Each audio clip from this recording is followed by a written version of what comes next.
Welcome to IOM Belgium and Luxembourg's mini-series podcast focusing on the International Day for the Elimination of Racial Discrimination.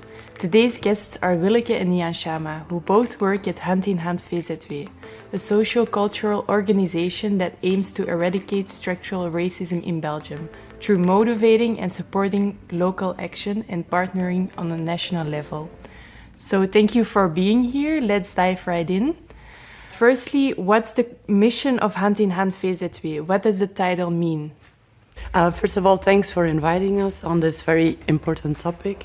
So the mission of Hand in Hand is to make sure that in Belgium there's equal rights for everyone, but equal rights means no discrimination, and also no discrimination in how the rules are set up, because if you already have an equal view on how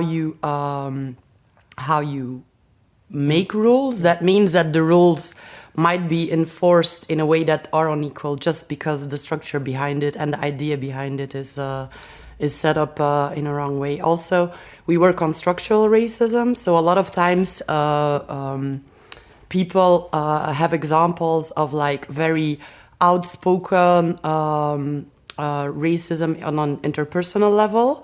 But for us, that's only the tip of the iceberg. So there's so many institutions that still repeat the same patterns out of the colonial era. So it's a way bigger problem. There's also still so much invisible that we need to lay bare in order to change how our society is built up. So to not repeat those patterns in interpersonal relationships. We work out of agency. So agency meaning that people who are victimized, that are victims of racism, not only are victims, but that they also have an agency in themselves in self-determination, and especially in how to eradicate racism. There's a shared experience in also determining themselves in how to want to put a stop to racism. And we want to do that in solidarity, so that means victims of racism and people who have white privileges working together in order to end this, and to making sure that everybody recognizes what the colonial structures have done to them in the present. Maybe on Hand in Hand, what the title means. Not only us on a national level, but also on a local level, that people are doing actions. There's so many people in their own communes taking action. Yeah. We work very closely with local communities, with grassroots communities, because we, as Hand in Hand, we are a very small team, but we are supposed to be visible everywhere in Belgium, well, at least in Flanders.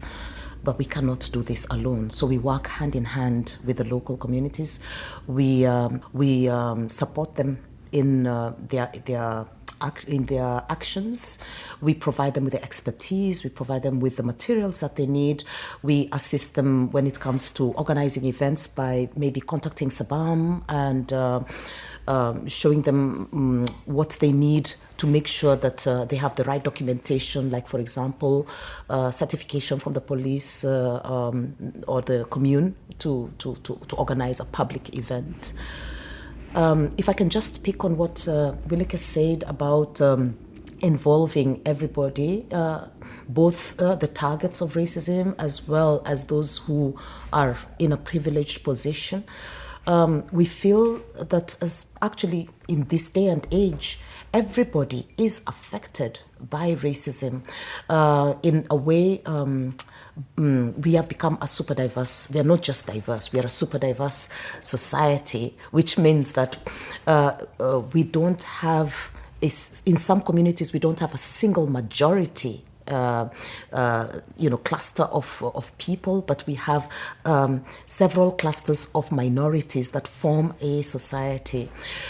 What that means is that there is actually no clear boundary that distinguishes who is. So people are affected by racism maybe even as as witnesses, omstanders, as witnesses to the racism through their children, because their children are in a class that is also occupied by children or classmates from different communities. And also they receive triggers through the social media. And this leaves some of our students, some of our people paralyzed, not knowing what to do, but just as traumatized by what they experience. So we no longer see racism in the view of allyship with people who want to, people who are privileged, who want to join people who are targeted. We see them as comrades because they are affected. They are also in some way traumatized by what they see or what their children see and what they certainly do not want future generations to see.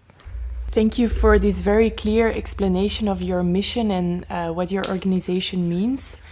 So for the second question, your organization works on structural racism and also works on decolonization. But what is the link between decolonization and anti-racism?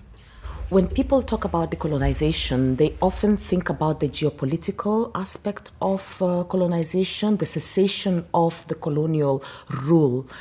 And here, in hand, we say that actually it's about the mentality that was used to establish the colonial rule, the mentality of dehumanizing the other so as to rob them, so as to take advantage of them, so as to, and also coupled with that idea of a certain cluster, the ruling class, the colonizer, is superior. We feel that this mentality can be traced back in today's society and has actually infected all echelons of our society, where a certain cluster of people see themselves as being the superior, as being the ones who have got who've got the legitimacy to say or to determine how society should be run. Typically, the cluster of people who are considered as not being superior, as not being inferior, do not have the same privileges. Unfortunately, the inferior class of people is largely consists of people of African descent. But then, of course, there are other targets of racism on the basis of religion, on the basis of sexuality, on the basis of and that's why over the years there has been a kind of a redefinition of what precisely the different manifestations of racism are. So we talk about Islamophobia, anti-Roma, anti-LGBTQ, and Afrophobia, among others. Obviously, again, we bring in hand, the whole idea of intersectionality, where we believe that people can be excluded at certain cross intersections, or where one or more of these points of exclusions meet. So you can be excluded not only on the basis of being an African, but also a Muslim African, or a Muslim African who is perhaps also an LGBTQ. So these are all supplemented on the person. Now, how does colonization link up then with structural racism?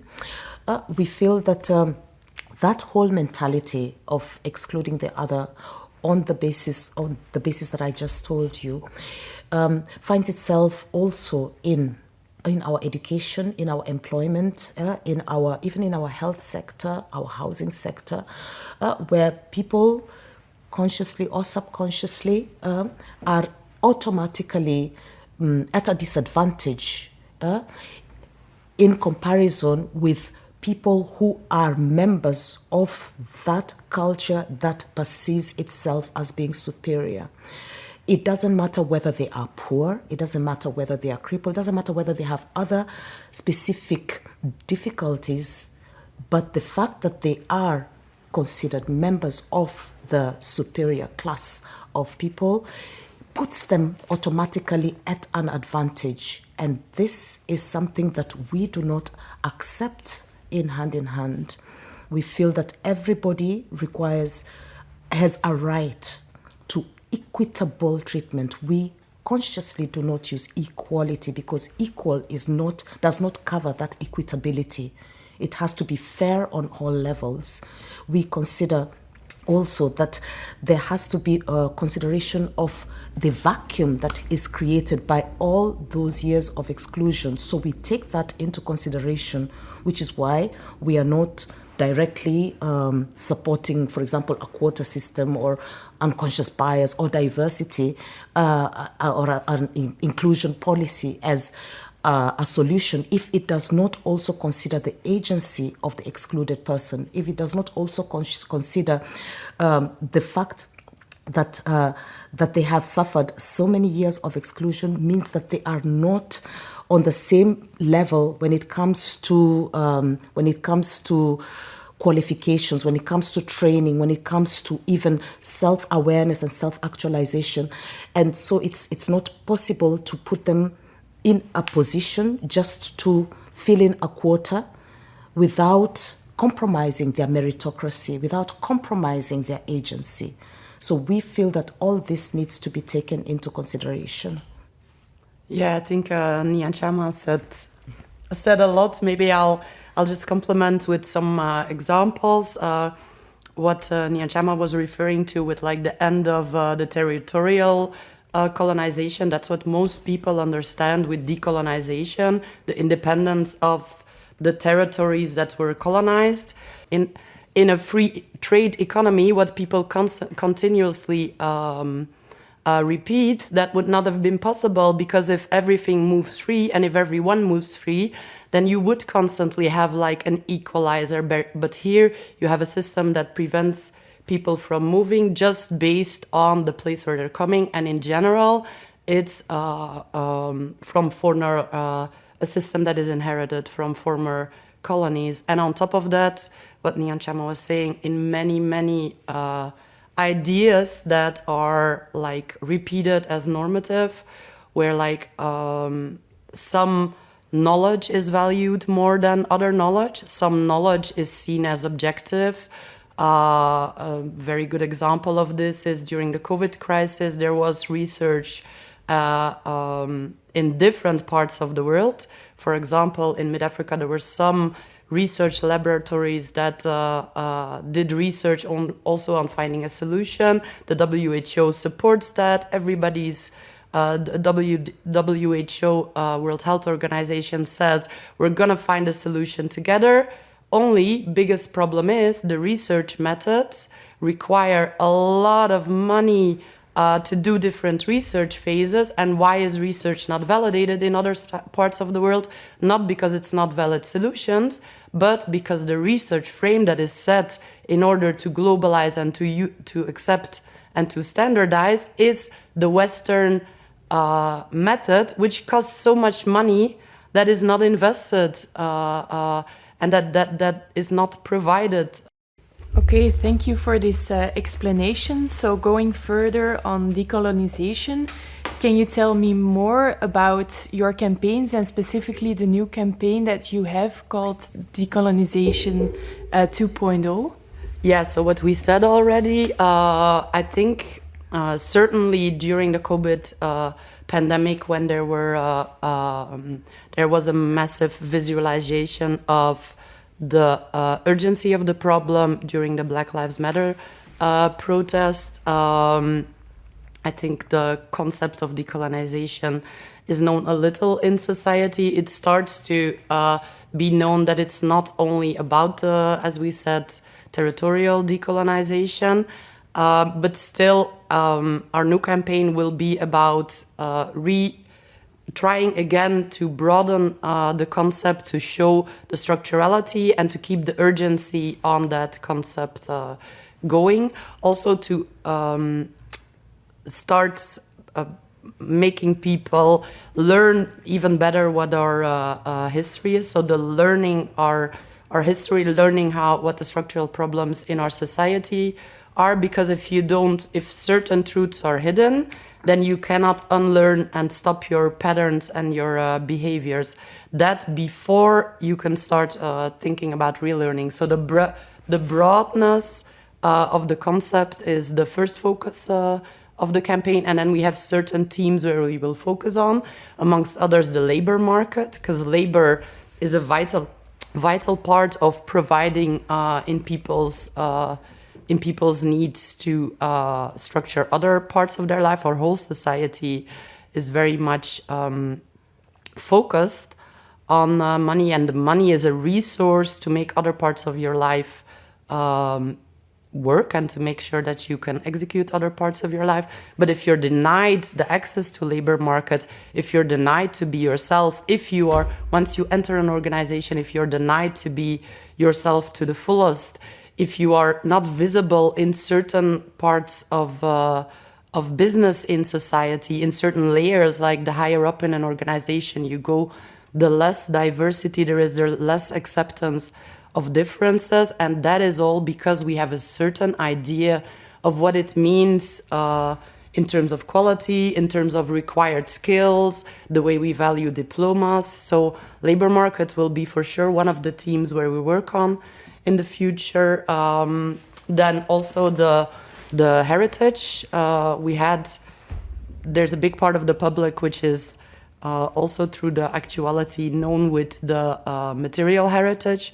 For example, the statues that were very much in the news and are a symbol, like a visible symbol of what racism means, the colonial statues that are still there.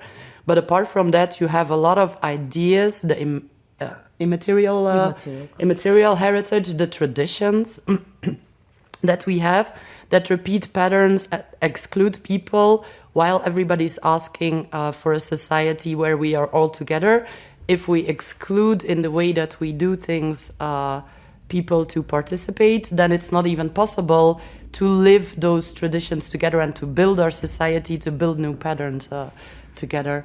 And then another theme that we're for sure going to tackle in the new campaign is the link with climate, the extractive mentality, which was at its height also during the Industrial Revolution, the grabbing of resources, and then currently that just continued into treating the earth and especially also the people as resources, dumping our garbage in other continents, and making rules on an international level surrounding that. So that is links that for us still have to be made more clear in the coming years. Yeah.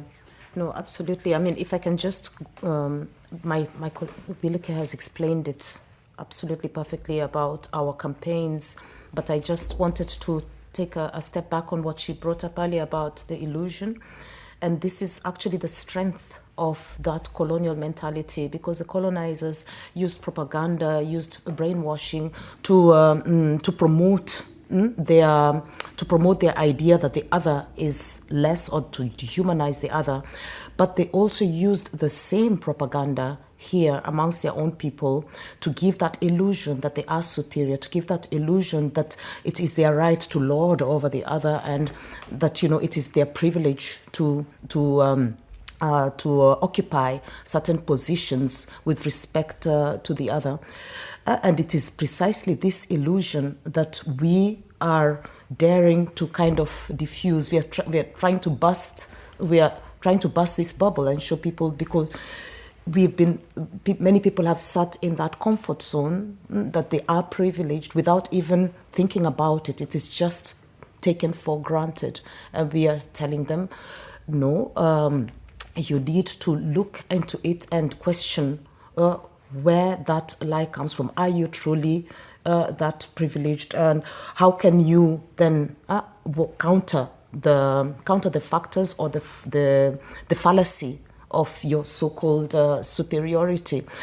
A good example is in education. I mean, there are really very good examples that Bilike has given, but I think it's illustrative to talk about education and knowledge, because it's all also about the knowledge. In our society now, like I said earlier, we have become super diverse, which means our students, our pupils are also super diverse. And if we continue giving them a purely Eurocentric education, we are not empowering them. We are not giving them the tools to manage, to step into a world that is super diverse. Now, important is when it comes to unlearning, we need to know, but where does this Eurocentricity come from? And we go back to the knowledge itself, and it's not just colonization, but it can be traced back to the time of Descartes, when knowledge was split from the theo, from knowledge coming from God, to knowledge being centered on the man who is contextualized in the West. By the way, I said man. If you compare that with also the philosophy of Homo economicus paterfamilias, it means that all ratio is centered on the male heteronormal Western man, and Western females are then dependents and non-ratio, and by extension anything non-Western, but anything non-Western is non-ratio. This idea has trickled down through our knowledge centers, our universities, our ways of understanding the world, negotiating the world. And in today's world, we need to question the relevance of still imparting this Eurocentric vision, which is totally impoverished to tackle a pluriversal world. We need to create multi-perspectives. We need to create multi-perspectives of knowledge, resources in our education system. We need to include knowledge resources from the Orient, from the Eastern, from the African, there are so many knowledge resources that are not included in our education system. This is the process we're calling unlearn, so that we can relearn a new way of going about it. If we fail to do so, actually, what we are doing is no less than child abuse, because we are promising, when you send your children to school, you're promising them that you're going to give them tools to tackle their world when they leave school. But they leave school and they're not able to tackle their world. Many of them start to find ways of boosting their impoverished knowledge through international through exchange programs, through extra learning, lifelong learning, and so it's not right. But this is just one example. The same goes for health, for health, for labor, for politics, for media, for sports, for all echelons of our society. We need to see how impoverished it is to hang on to this Eurocentric vision and allow for multi-perspectives. Yeah, if I might to add on that, it's because education ticks very much with me also. I agree completely with what Nian Sharma says. Like, on the one hand, we have the illusion that we want our students, our new generations, to be completely themselves and to come up with new, for example, for the climate problem, to come up with new ideas on how we're going to tackle the society together. But we hide certain parts of our own history, of the world, of how currently what kind of diversity in thinking, in ways of tackling problems, in wisdom is as well as in the world, but also here already present. So we deny first reality, and then after we say, like, just bring yourself to the fullest, but we're not going to value yours to the fullest. So it's kind of a contradiction if we want to come up to having better living standards for all of us, living better together than our values, and we need to start changing the way first we look at things, the way we are in the world, the way we see ourselves, and then we can come up with better solutions. But otherwise, we're just pushing everybody into the same frame again while expecting different frames, which is highly illogical. Yes, thank you so much. I totally agree, and thank you for your knowledge on this topic. So for the last question, we would like to know, What would people need to know about what will be coming in the months ahead for your organization?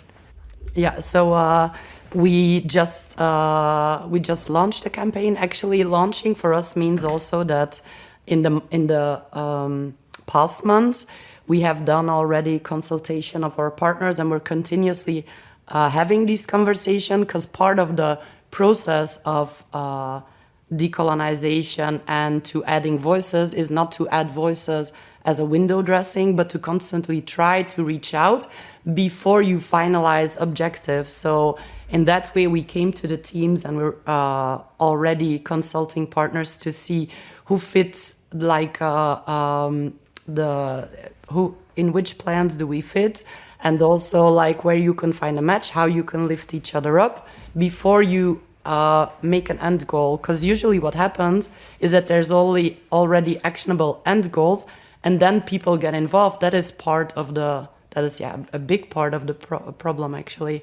So the process, we try to tackle it very organically, and to try to reach out as much as possible also to the people in the local action groups, to see what resounds with them as like a klankbord back and forth, in order to also try to make our campaign stronger by adding their feedback into this phase of the campaign. So in the coming months, the themes we just said, like climate, labor markets, and immaterial and heritage in general, but with the focus on immaterial.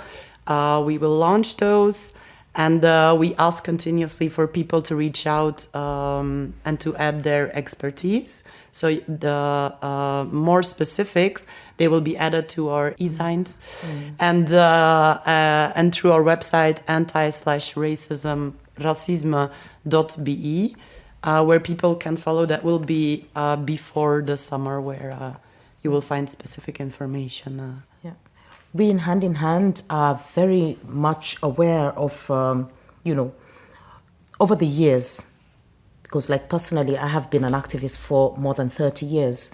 But over the years, I've noticed that one of the mistakes that people make organizations make, is to design really beautiful, wonderful campaigns and then implement them, and then wonder why they don't achieve their desired goals.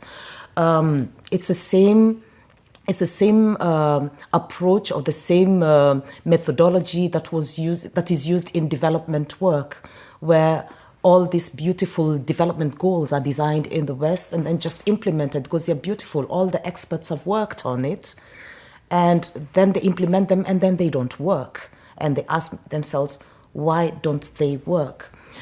So over the years, we know that just inhabiting our society, we inhabit it in co-creation with one another.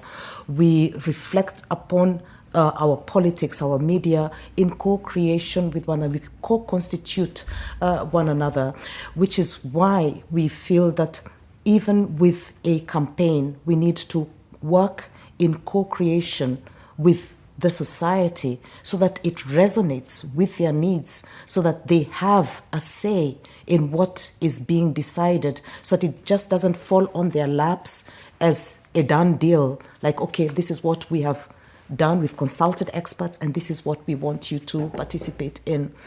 Now, to enable them to do this, we have designed certain tools. We have worked on certain training sessions. We have developed certain training sessions that can help organizations that want to actually get into this campaign, because it's, again, another shortcoming in most campaigns. They tend to speak in very abstract terms, and people are left with a question, how are we going to translate that into action?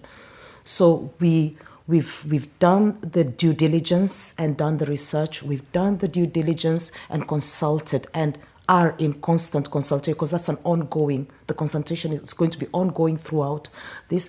And then we've done the due diligence in developing the tools that will enable them to function, to implement this.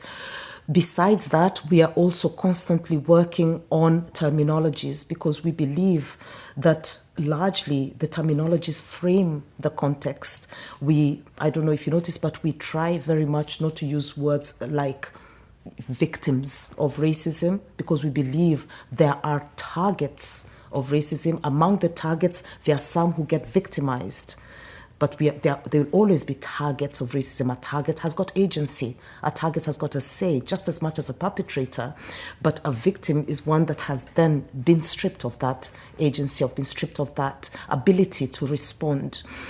So we are very, very conscious about the terminologies that we use. We don't like to use, for example, diversity because we realize that diversity and diversity policy or inclusion does not take in all the multi-layeredness of this issue. We also are very conscious about our use of, whether it is, equality or equity. So we feel that when we say equality, there are, like I mentioned earlier, there are certain aspects that make sure that even though people seem to be equal, they are not equal. So we talk rather about equitability. So there is a very important aspect that is also, again, continuous in being very much aware of the terminologies that we use. And even when we have reached a certain consensus with other organizations about certain terminologies, we at Hand in Hand still continue to dig deeper to know whether this is the right terminology or not. For example, at the moment, development organizations have now realized the coloniality of development organizations as a term, and they have shifted, many of them have shifted to international solidarity, which sounds good. But even though it sounds good, we in Hand still question, how can we speak of international when only one part of the world decides what a nation is, when one part of the world decides who can engage on an international capacity in a multilateral discussion? One part of the world has the veto and the other part can only be participants. Can there really be international at this moment? We question that. What about solidarity? Same thing about solidarity. I give an example. During the floods in Liège, it was really, really a problem. It was globally broadcast. But we have certain communities, like, for example, in Africa, in Lomé, that have got experience in this kind of freak floods. Now, if a delegation from there decided to offer itself and come to Liège with their expertise, with their support, would they really be allowed to come here? Wouldn't there be questions, they're coming to stay here, they're coming to take our property, they're coming to seek asylum, they're coming to this. They would never be taken seriously as experts. But the other way around is almost taken for granted. So solidarity, again, is a one-directional route. So we need to constantly question these terminologies that we use because they automatically frame the context. And this is something, again, that we are constantly working on in Hand. Thank you so much for sharing your expertise, your knowledge, and please look up Hand in Hand VZW for the campaign that's going on now and for more information. I thank you so much, Willeke and Nyanshama. You have been listening to a podcast developed by IOM Belgium and Luxembourg. Stay tuned for more content to be released on this platform, and thank you so much for joining us.